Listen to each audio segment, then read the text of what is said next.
Hello, and welcome to the second Creative Cowshed of the week. This was a bit like deja vu, doesn't it? Like we're here again. hopefully it's a treat. Hopefully. So today we are talking about e-commerce. The title will become more apparently explained, I think, as we chat away. But the title is Why the Best Platform is the One You Can Use. And that kind of comes from personal experience of our clients.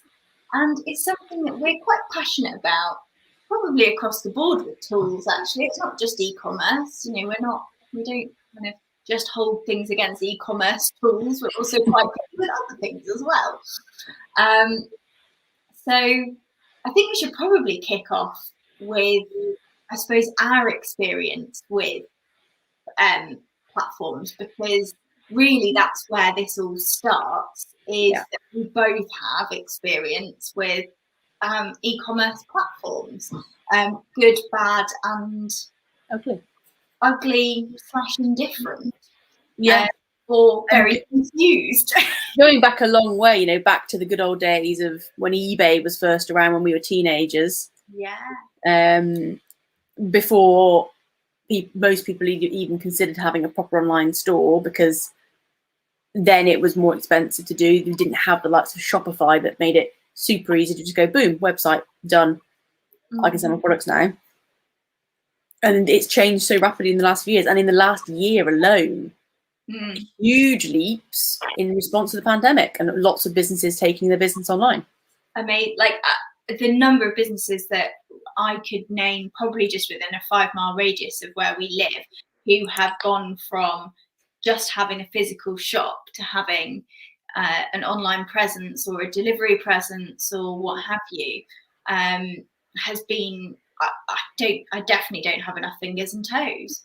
So why don't you kick us off? So we will caveat this with, Charlotte is an exceptional eBayer. She is a winner at eBay. But what's your experience when it comes to e-commerce platforms? I think the biggest thing I've seen over the last decade or so is that it's really important to watch your fees and actually keep a close eye on how much it's costing you to do these things online. So eBay's a great example. They used to have one set of fees, and then they didn't used to take money on the postage. And then one day they turned around and said, actually, we're taking a percent of your postage costs as well. And you set that at cost price, say £4, for example, for Royal Mail, and you would make no profit or loss on it. They started taking a chunk, and you started making a loss on your postage. All those little things add up. And so I've gone from using eBay for that. I've dealt with a lot of different photography platforms. Obviously, that's my background. And they've got lots and lots of different models. Some of them are flat rate commission, might be 9.9%, for example, or some that do zero commission, but you pay a monthly fee.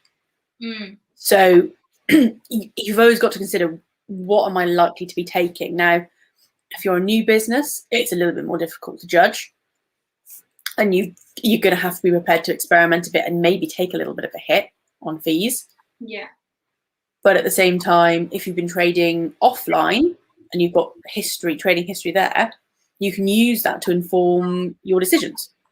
So if you know you're going to be high volume, then there are certain fee structures that won't work for you, and there are certain online stores that won't work for you. And also think about usability. Are you the one person packing, writing all your orders, doing all your accounts, everything else, or have you got a team? And does it then need to be easy for a team member to log in and see an order history? Yeah, that's another thing to consider that seems daft, but some platforms might charge you for extra users, and you think, well, are you going to pay for an extra user? Are you going to give them your login, which you might not want to do? That's another consideration. There's so many different facets to it, and I cannot emphasize enough how important it is to just do loads of research, read lots of blogs, and get comparing, because it's so easy just to go, oh, that's a shiny tool, that'll do the job, and just roll with it. And then 6 months down the line, realize that you're paying astronomical fees and you're kind of stuck with them because you built a website, listed all your products, got all your SKUs set up. And moving is hard. And I think you've got experience with this, haven't you, Alice, from moving your own online shop? Yeah. So that probably leads quite nicely onto my experience prior to having a retail business. I did work for a company who started selling. They initially had a shop, and then they had a shop and an eBay shop, and then they moved on to having a shop, an eBay shop, and an online shop of their own. I don't believe they have the eBay shop anymore, probably for the reasons that you mentioned earlier, that the fees have got quite astronomical. And things like Facebook Marketplace and things have kind of kicked in that have changed the game slightly. So my experience is I bought, and this probably doesn't happen that often, but I bought a retail business. I bought a product-based business. And with that, I inherited a WordPress website, which, although the business is mainly geared towards selling at shows, we do have a steady stream of online orders. And the amount of work I had to do to just decode how the WooCommerce shop had been built was so confusing, because WooCommerce is brilliant because there are so many different, it's so flexible, but so flexible is a problem if you've not designed it yourself. So if you've not designed the SKU system, if you've not designed the stock taking system, if it's not your system, you walk in and go, Makes no sense. Now, to the people that I bought it from, it probably made total sense, but to me it didn't. And I found it really difficult to add on products, change products. Stock take was a nightmare. Stock control was a nightmare.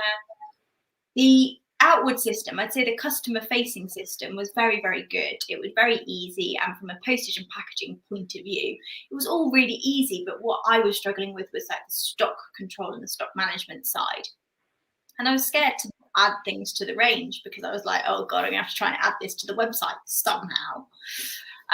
So I just wanted to make the move across. After a lot of research, both you and I we kind of battled it out, didn't we? Looking at all the different options to go for, had great debates on what was worth doing, what wasn't worth doing. And I decided, I settled on with a very suspicious mind. I settled on Squarespace, and I had that shop set up in 24 hours, didn't I? I was really impressed. And it looked swish. It works well. Stock take is so easy.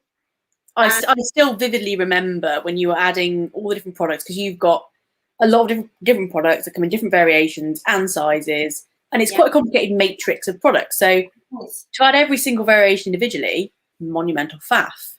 But am I right in thinking you could add one and then tell it that there was different 3 more? And it wasn't fixed either. So I did try Shopify, but I just didn't get on with it. It just didn't sort of, and this is something that I think is part of like the title of this live, is we all work in different ways. Our brains all work in different ways. And for me, the WooCommerce process didn't work for my brain. The Shopify system didn't work for my brain. The Squarespace way of doing things 100% made sense to me, because I'm really visual and I need to see everything. And I'm not very good at reading code. I don't want to be, we do some basic coding, but I don't want to be doing that. It auto generates SKUs, and we just got on. It was like me and Squarespace bonded. We were friends from the beginning, and it was really clear and really simple. I'm not super techie from that point, from like a website point of view. That's your domain. You have a lot more patience with it than I do. I think that's the biggest thing. Yeah, it's being prepared. I'm prepared to spend hours on YouTube watching videos, reading loads and loads of forums, and working out how stuff works, which you do a lot of the time with WordPress, let's be honest. And it comes back to, are you spending your time wisely? If it's causing you such monumental faff, is it really worth it? Could there be a better way? Exactly. And I didn't have the headspace at the time to sit and learn a whole new system. I just wanted something that was really, really straightforward, and that's what it offered me. And it was really interesting because soon after that, we had a client come to us who had been recommended by a friend of, heard it here, Emily, to explore Etsy, which previously I would have said, oh no, the fees, it's tricky. But they understood how to use it. They found it easy to use. They found packaging and posting easy. And as a result, we're getting excited about selling again. So sometimes, you know, I've got a lot of friends who started on Etsy and have moved away because once they'd grown their following and had the money behind them to develop, to put in place their own website, Etsy had become very expensive. But it depends. If you're not comfortable using your own website and you don't add products to it, you can't sell products that aren't available to people. So if paying slightly, you know, bigger fees to somebody like Etsy, but you find it easy and you can connect it all up and it all makes sense to you, you're going to sell more because it works. And I think, and you touched on there as well, the following, the things that Etsy, Friends of Jules, a lot of these online marketplaces allow you to do is reach a wider audience without having to slog your guts out on digital marketing, SEO, etc., to try and get your website seen in the first place. If you categorize and describe your item really well, there is no reason why someone in America or in France or anywhere in the world might not land on your product. Someone you probably ordinarily wouldn't have reached if you're just marketing through a Facebook page, for example, which I know a lot of people do when they start out. Yeah, it's generally quite local or friends and family based. Trying to reach beyond that is really hard. Yeah, really hard. And I think it's really nice to actually have, if you can, it's nice to have perhaps an Etsy and a website, or a website and Friends of Jules. I will just caveat Friends of Jules and not on the high street and similar. Getting onboarded to a platform like that is not as straightforward because obviously they have to. They're selective. Yeah, they're selective. But Etsy, you just crack on, you get on and do it. You know, if you are a creative and a maker, get going on Etsy whilst you fine tune your own website. It's a lovely platform. It's a very lovely platform to use. I steered clear of it until delving into it with this client. And actually, you know what? They have really, really good support. They have good tutorials. They have clear, we clearly label everything. And that's a big thing, is now as business owners, we wear so many hats. Things have to just be clear and quick and easy to work with. Otherwise, you don't prioritize it. You try and ignore it. Yeah, and it comes back to something that may be free, but if it's not giving big return, then 0% of not a lot is still not a lot. Whereas you might be paying a 5% fee or whatever it might be, or putting some money into some paid advertising. But if the return is 10 times more, then your end profit is still going to be a lot greater. So it's always worth weighing up. And we get this a lot with people who are scared of spending on advertising or investing in a more advanced e-commerce solution that just costs a little bit, but the payoff opportunity is greater. So sometimes you have got to take a bit of a risk. And that's it. And most of these systems are a month-on-month basis. So if it doesn't work for you after 3 months, I would always give it 3 months. But if it doesn't work for you after 3 months, you can just stop it. You know, it's not the days of like buying a system are gone. You know, you don't invest thousands of pounds and then that's it's trickle fed to you over years and years and years. So if it doesn't work for you, you can go off and try something else. The other thing I would always recommend is, if you mentioned like YouTube tutorials earlier, if you're thinking about using a platform, watch a few tutorials about that platform and you'll get to see the interface and how things work. And if it seems to add up to you through a tutorial, then go and give it a whirl yourself. But the tutorials are a great way to get a little bit of a behind the scenes kind of look. And it's an interesting way to see, in looking in forum tutorials, you see a lot of the problems, because most of them are problem solving, and it can flag up things that you think, oh no, that wouldn't be ideal for me. Or there's a lot of videos about doing a workaround for this. I don't want a workaround, I just want a system that does it. Yes. So really, it's a really great way to find these things out. And like with every tool, there's no silver bullet. There isn't a perfect thing. And you know, I say I love Squarespace, but there are little niggles that annoy me slightly, or things that I don't quite understand.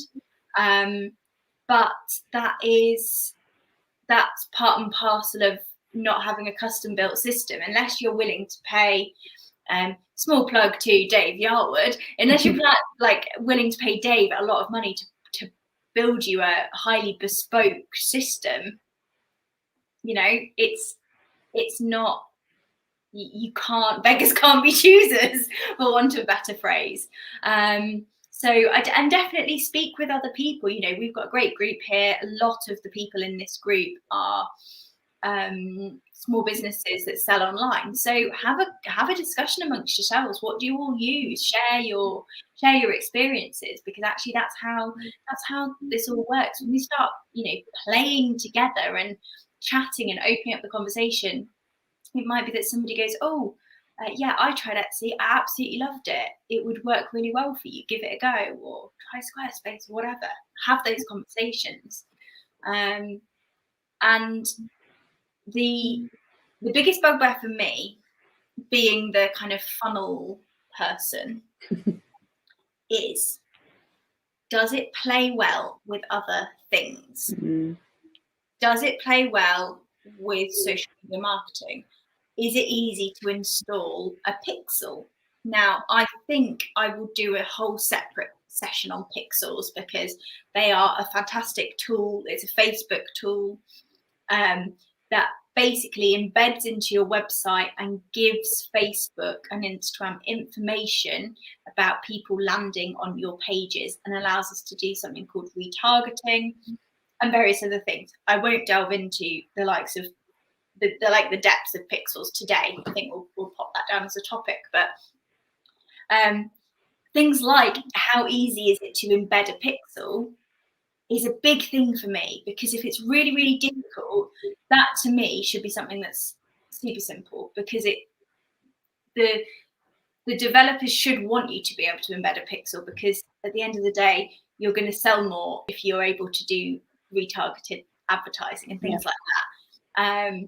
So does it play well with emails and stuff? You know, there are systems that have their own email system. We had actually a session with somebody last night, and they had a website with a built-in e-commerce system, and also a built-in sort of CRM / email system. Now, it's not great, which is brilliant. It's not one that we're personally aware, like we're aware of it, but we're not versed in it. So we are able to give advice on content, but not actually on how to do it. But the fact that that's all there is brilliant, because it's all under one roof. So does it play well with other things? Do Google, you know, integrations to X e-commerce platform? And if it looks to be good, then brilliant. But if not, it might just lead you to some quite manual processing. Obviously, we want to automate as much as possible. And if you're having to add in, like you said, manual workarounds, that's frustrating. If you scale, we were just talking about scaling before we went live. and I know you've got something to say about scaling, which you sort of touched upon earlier, Yeah. but probably needs delving into a little bit more. Yeah, I think it's like I said before about just picking the first one you see that looks great. Always think with your future head on. Mm-hmm. As with pretty much everything in business, you've got to think long term as well. Will this, if I'm turning over £1,000 a month of product now, what will this cost me in fees, etc., and time and effort? Well, what if that was £50,000 worth? You know, ask yourself the question. Just crunch a few numbers and consider, actually, will it continue to work for you if you scale? So an example of this, going back to photography because I know it inside out, but there is a gallery host that a couple of event photographers I've worked with use that charges 9.9% fee on every transaction, plus a monthly fee of about £20. So the monthly fee is low. Yeah.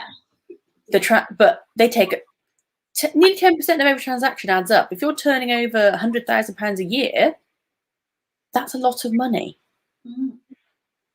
And suddenly, a system that would cost you £100 a month, but let you have 0% transaction fee, looks a lot more appealing. So there will come a point, it's a bit of a graph thing, where you're earning this much and then this system's better, and then actually you get to here and there's a crossover point and another system might work better for you. Yeah. So just think about, are you shooting for the stars? Are you planning to scale? Or is it always going to be a business that's going to be a certain side? Like yours is, you've got multiple business streams. So it's a bit more of a side hustle. Yeah. It's your baby. It does certain things, but you're not trying to go to every single show in the country and sell ridiculous amounts of stock online because it's not your life. Yeah. So that's another good point, actually.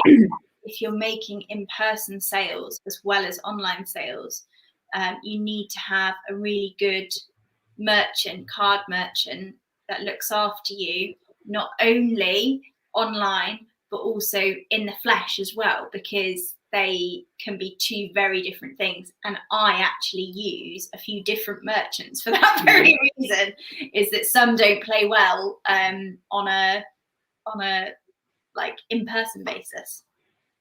Yeah, and we've got a shout out to a chap called Mike Weeks, who's a photographer I know from photography forums, who has done a fantastic spreadsheet breaking down the fees from all the most popular online and on-site card merchants, and has done the fees that they take from you from like £5 to £1,000, and really beautifully summarised which ones are best. So it won't come as a, well, it used to be that Stripe was always the cheapest online, but now up to £40, Square online is cheaper.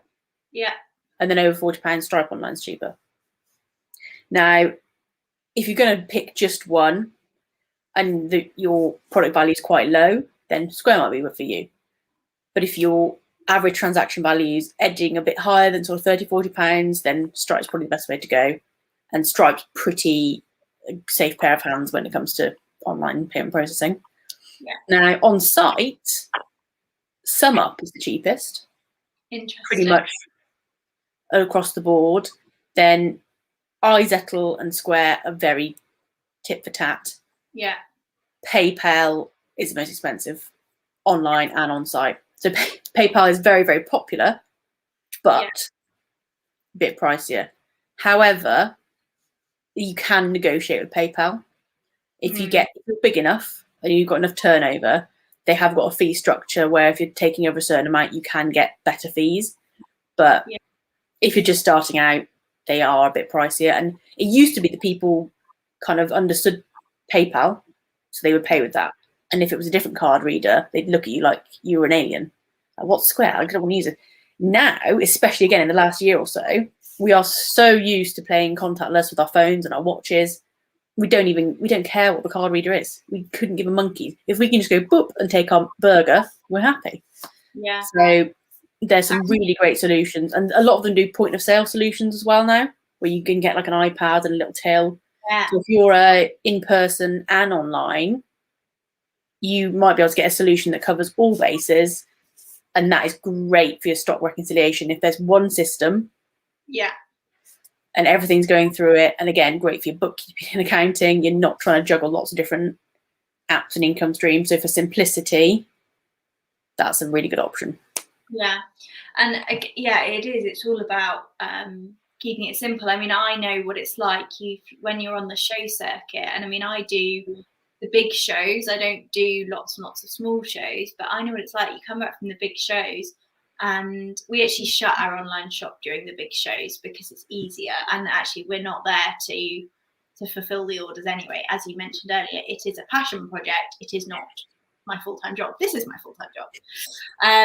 So we actually shut the online shop down, but now with the addition of Squarespace, I don't think we're going to need to do that. We will just have to say that orders will be delayed.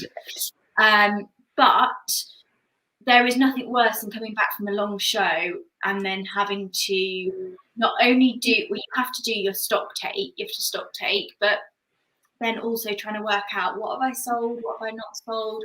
Oh God, it's so stressful. It can get so stressful and so confusing. And the odd thing does, things wander at shows.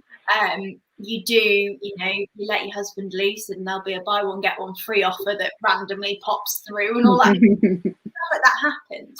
But the more simple your system, the less likely it is going to baffle you when you get back and you're like, oh God, how has this happened? So yeah, I think it goes back to that. If it's easy to use, then that's the right one for you.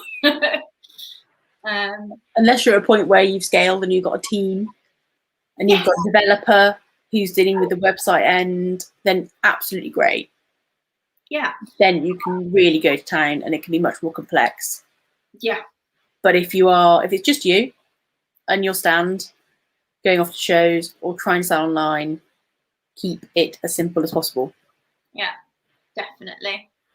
So I think we've probably chatted on about e-commerce for long enough. If you have any questions about e-commerce, pop them in the chat below. Even if you're not watching live, if you're watching on replay, you can pop a question in and we can come back to you in written form.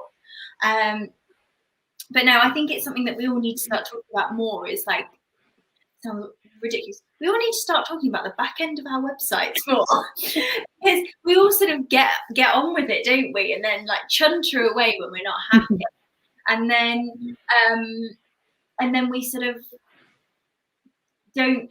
If you're not sharing your experiences, it's very hard to know what you should and shouldn't be doing. So definitely pop, if you are a product-based business selling online, let us know. Let us know in the comments what system you actually use. I would really love to know. If you're happy to share what system that you use from an e-commerce perspective and what like card merchant you use, that would be really, really interesting. I might just, maybe I'll start a poll. I think a poll or a thread on that would be really interesting. Yeah, I think that would be brilliant. So I will get that set up. We'll pop that as an action from the live. And next week, due to popular demand, we are talking about Canva. Yay! Yeah, our favourite. Not wanting to offend any graphic designers in the room, but on a day-to-day basis of running a small business, Canva is your friend, and it has got some amazing tools from when I started using it about 4 years ago to now. Oh my word, talk about getting value for money now. Yeah, talk about scaling. They've scaled Everest. Yeah, they are doing so well, and they are so helpful. So I am 100% very happy to talk about Canva next week. I'm very excited. I think we'll both be ridiculously overexcited about Canva next week. So that will be at 1 p.m. In the Creative Cowshed, as per usual. We are creatures of habit, unless technology breaks and then we do 2 lives in 1 week. And move house and all the other stuff. We were very lucky today. My washing machine was delivered before the live. Oh yeah, before the live. So brilliant. That's very lovely. But you guys don't want to know about my washing machine. So we will see you next week at 1 p.m. pop in the comments below if you're happy to, what e-commerce system you use and what payment management you use. I will start. I use obviously Squarespace, and then I use Stripe and PayPal because I like to give my customers the option, but that's just that's my thing. So we will see you next week, all about Canva. So prime up your Canva questions. We're here to answer. It's going to be a fun one, I think. It's going to be a fun one. I can see that one running on to an hour if I'm honest. Have to rein ourselves in. And lots of action points afterwards, yeah, in terms of, you know, do this, do that, create this, create that. Make a reel. Make a reel, all those kind of things. That's very cool. So we will see you next week. Lovely to see you both twice this week. And if you've submitted for a digital MOT, they are almost ready. So we'll get them back to you. We will see you next week at 1 p.m. Brilliant. Thank you for joining us. See you later.